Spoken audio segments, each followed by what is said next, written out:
नमस्कार बच्चों, मैं हूं आपका हिंदी शिक्षक आदित्य मिश्रा।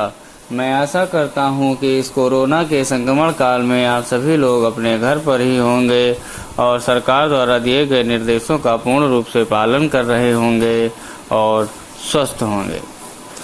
तो बच्चों, पिछले वीडियोज़ में हमने हमारी पाठ्य पुस्तक पल्लव के पाठ 2 अपराजिता के पाठ को पढ़ा, कठिन शब्दों के अर्थों को जाना।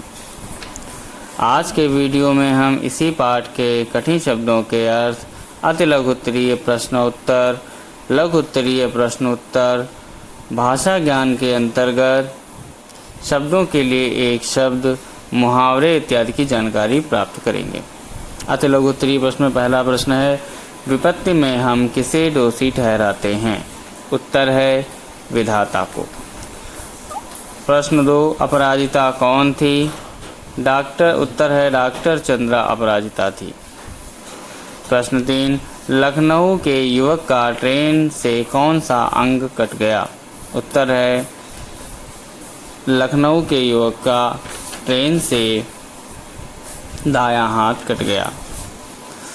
डॉक्टर चंद्रा की मां का नाम लिखिए। उत्तर है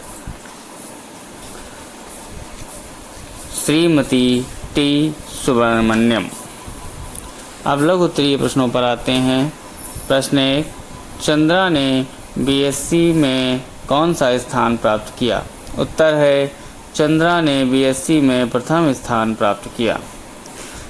किस भाषा में माता पुत्री ने शिक्षा उत्तीर्ण की? उत्तर है जर्मन भाषा में माता पुत्री ने परीक्षा उत्तीर्ण की। प्रश्न है, चंद्रा की इच्छा क्या थी? उत्तर है चंद्रा की इच्छा डॉक्टर बनने की थी। प्रश्न है, चंद्रा की मां को कौन सा पुरस्कार मिला? उत्तर है चंद्रा की मां को वीर जननी पुरस्कार मिला। प्रश्न है, चंद्रा को देखकर किसका स्मरण होता है? उत्तर है चंद्रा को देखकर राणा सांगा का स्मरण होता है। प्रश्न है, चंद्रा कहाँ काम कर रही थी? उत्तर है चंद्रा आईआईटी मद्रास में काम कर रही थी। प्रश्न है, चंद्रा की मां ने उसका दाखिला किस विद्यालय में कराया? उत्तर है चंद्रा की मां ने उसका दाखिला बेंगलुरु के प्रसिद्ध माउंट कार्मेल स्कूल में करवाया। प्रश्न है, चंद्रा को किस विषय में डॉक्टरेट की उपाधि मिली? उत्तर है चंद्रा को माइक्रोबायोलॉजी में डॉक्टरेट की उपाधि मिली। प्रश्न है, चंद्रा का गर्दन से नीचे का शरीर किस कारण से निर्जीव हो गया था? उत्तर है चंद्रा का गर्दन से नीचे का शरीर पोलियो के कारण निर्जीव हो गया था। अब हम भाषा चिंतन के अंतर्गत जानकारी प्राप्त करते हैं। निम्नलिखित शब्दों के लिए एक शब्द लिखिए। पहला है जीने की इच्छा, एक शब्द होता है जिजीविषा। दूसरा है सबसे ऊंचा, एक शब्द होगा सर्वोच्च। तीसरा है सुख देने वाला, अर्थ होगा या उसके लिए एक शब्द होगा सुखदाई। चौथा है आशा से रहित, एक शब्द होगा निराश। मुहावरों का अर्थ स्पष्ट करते हैं। पहला, हथियार डाल देना, अर्थ है हार जाना। दूसरा है विपत्ति का आकाश टूट पड़ना, अर्थ है बहुत बड़ी मुसीबत आना। तीसरा है दंग रह जाना, अर्थ है आश्चर्यचकित होना। अगला है आंखें भर आना, अर्थ है आंसू आना। अब हम कुछ कठिन शब्दों के अर्थों को जानेंगे। शब्द है विलक्षण, अर्थ है असाधारण। शब्द है रिक्तता, अर्थ है खालीपन। शब्द है अंतर्यामी, अर्थ है मन की बात जानने वाला। शब्द है विच्छिन्न, अर्थ है अलग। शब्द है अभिशप्त, अर्थ है अभिशापग्रस्त। शब्द है नतमस्तक, अर्थ है सिर झुकाकर। शब्द है दक्षता, अर्थ है कुशलता।